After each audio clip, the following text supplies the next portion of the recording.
ভালো সুন্দর এক কথায় অসাধারণ, খুবই চমৎকার একটা মুভি, অস্থির মুভি। ওয়াও, এমন তাণ্ডব ঢালিউডে এর আগে দেখা গেছে বলে তো মনে পড়ে না। সকাল থেকেই হলে উপচে পড়া ভিড়, টিকিটের জন্য হাহাকার। পুরো দেশ যেন সাকিব খানের তাণ্ডবে পাগল হয়ে গেছে।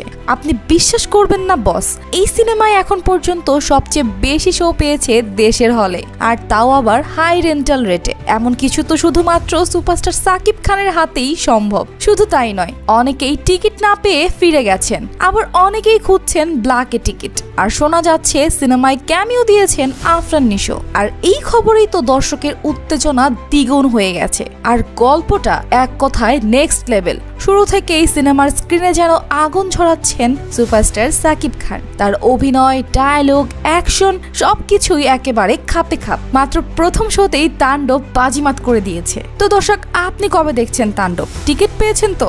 এরকম আপডেট নিউজ মিস করতে না চাইলে সাবস্ক্রাইব করুন স্টার কাহিনী। অস্থির, কিং ইজ ব্যাক। অস্থির।